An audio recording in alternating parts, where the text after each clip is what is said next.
ایک حنفی عالم اور آپ کے استاد ڈاکٹر اسرار رحمہ اللہ کا موقف ہے. اچھا یہ مجھے بلیک میل کرتے ہیں اس طرح کے سوال لکھ کے, آپ کے استاد, حالانکہ اس کے بغیر بھی لکھا جا سکتا تھا, کہ سورہ جمعہ میں امام حنیفہ رحمہ اللہ کا ذکر آیا ہے, اور اس حوالے سے صحیح بخاری میں بھی ایک حدیث موجود ہے سیدنا سلمان فارسی کے حوالے سے. اس حوالے سے آپ کا کیا موقف ہے؟ بھئی میرا موقف یہ ہے کہ یہ وہ حنفی عالم اور ڈاکٹر اسرار صاحب رحمہ اللہ جو میرے استاد ہیں, دونوں کا موقف بالکل باطل ہے, فیبریکیٹڈ ہے, گھڑا ہوا ہے. قرآن پاک میں کہیں امام حنیفہ رحمہ اللہ کا ذکر نہیں آیا. یہ جس آیت سے ڈیڈکٹ کرتے ہیں نا وہ سورۃ الجمعہ کی آیت ہے, جس کے کانٹیکسٹ میں یہ حدیث بخاری نہیں مسلم میں بھی موجود ہے, صحیح بخاری مسلم دونوں کے اندر موجود ہے.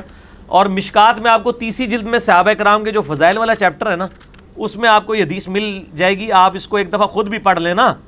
ڈاکٹر اسرار صاحب اور حنفی علماء کے کہنے پر نہ مان لیا کریں, ایک دفعہ ہمت کر کے خود بھی کھول کے پڑھیں کہ کیا قرآن پاک میں امام حنیفہ رحمہ اللہ کا نام لکھا بھی ہوا ہے کہ نہیں, یا اس کی تشریح کے اندر کسی مفسر نے ان کو داخل کرنے کی کوشش کی بھی ہے کہ نہیں. جلال الدین سیوطی کے بارے میں آتا ہے کہ انہوں نے داخل کیا, انہوں نے تو بہت کچھ دین میں داخل کیا ہے, ان کو تو آپ چھوڑ دیں, آپ قرآن و حدیث سے بات کریں, وہ ہمارے لیے دلیل نہیں ہے. ہمارے پاس کتاب و سنت کی دلیل سامنے پیش کریں. یہ سورۃ الجمعہ کی جو آیت ہے, اعوذ باللہ من الشیطان الرجیم, بسم اللہ الرحمن الرحیم, هو الذی بعث فی الامیین رسولا منہم یتلو علیہم آیاتہ ویزکیہم ویعلمہم الکتاب والحکمہ. وہی اللہ ہے جس نے امیین میں سے, اہل عرب میں, انہی میں سے ایک رسول بھیجا جو ان پہ اللہ کی آیات تلاوت کرتا ہے, ان کا تزکیہ کرتا ہے, ان کو کتاب و حکمت سکھاتا ہے. وَإِن كَانُوا مِن قَبْلُ لَفِي ضَلَالٍ مُبِينٍ, اور اس نبی کے آنے سے پہلے یہ کھلی گمراہی میں تھے. وَآخَرِينَ مِنْهُمْ لَمَّا يَلْحَقُوا بِهِمْ, اور ابھی ان کے علاوہ اور لوگ ہیں جو ابھی ان کو آ کر نہیں ملے. وَهُوَ الْعَزِيزُ الْحَكِيمُ, اور وہی غالب ہے, حکمت والا ہے. یہ جو پورشن ہے نا کہ صحابہ کو ابھی کچھ لوگ آ کر ملیں گے, یعنی تابعین جو بعد میں اسلام لے کر آئیں گے, اس کے کانٹیکسٹ میں بخاری اور مسلم دونوں میں حدیث ہے کہ حضرت سلمان فارسی رضی اللہ تعالیٰ عنہ علیہ السلام بیٹھے ہوئے تھے, اور حضرت ابو ہریرہ کہتے ہیں کہ نبی علیہ السلام نے فرمایا اس آیت کو تلاوت کر کے کہ ابھی کچھ اور لوگ ہیں جو صحابہ کے ساتھ آ کے ملیں گے. وہ صحابہ بھی ہو سکتے ہیں جو ابھی صحابی نہیں بنے ہیں, اور تابعین بھی ہو سکتے ہیں.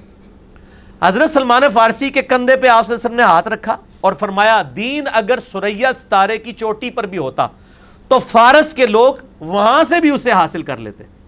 یہ حضرت سلمان فارسی کی تعریف کی تھی کہ کہاں سے سلمان فارسی پرشین امپائر سے اٹھے, فارس ایران کا پرانا نام ہے فارس, فارس سے اٹھے, اور پہلے وہ آتش پرست تھے, پھر یہودی ہوئے, پھر عیسائی ہوئے, پھر نبی علیہ السلام کا ذکر خیر سنا تو آ کے مسلمان ہو گئے.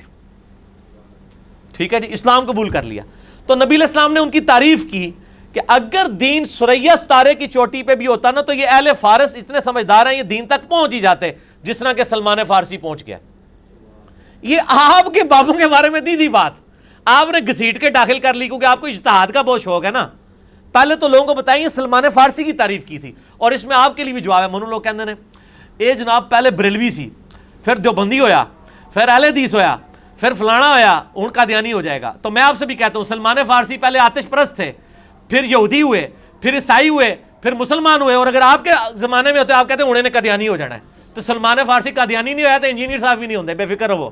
اپنے بابیاں کو کہ انجینئرنگ ادھر بھی کرتی ہے, اے جملے بھی فیل ہو گئے نے تواڈے. سلمان فارسی نے بھی 4 مذہب بدلے نے تو مسلمان ہی مریا ہے. اللہ دے فضل نال اسی بھی انشاءاللہ تعالی مسلمان ہی مران گے, پکی نال. ٹھیک ہے, کوئی رمضان تازہ ختم ہوا ہے نا, پکیاں تھوڑی جی کٹھیاں ہوئی ہیں نا, نال دینیاں نے. یہ جو مسئلہ بھی نکل رہا ہے جناب. اچھا دوسرا, امام حنیفہ رحمہ اللہ تو فارس کے رہنے والے ہی نہیں تھے, یہ جھوٹ ہے. وہ افغانی تھے, پٹھان تھے, یہ بالکل جھوٹ بولا ہے.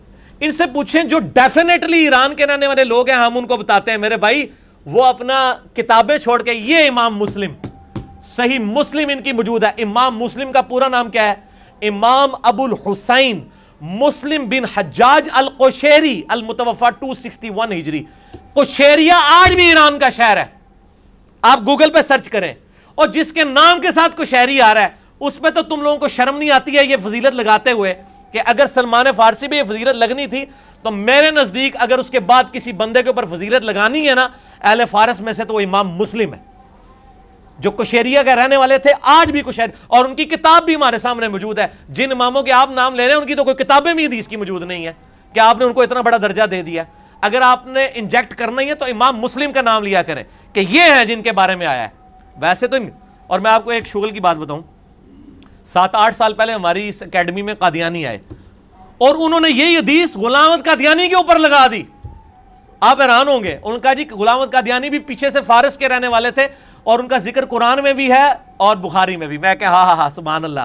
ساڈے حنفی پرا کہندے نے امام حنیفہ دا ذکر ہے اور ساڈے انسانی رشتے چ پرا، مذہبی رشتے چ نہیں، قادیانی وہ کہندے نے کہ یہ غلام احمد قادیانی صاحب دے بارے چ ہے.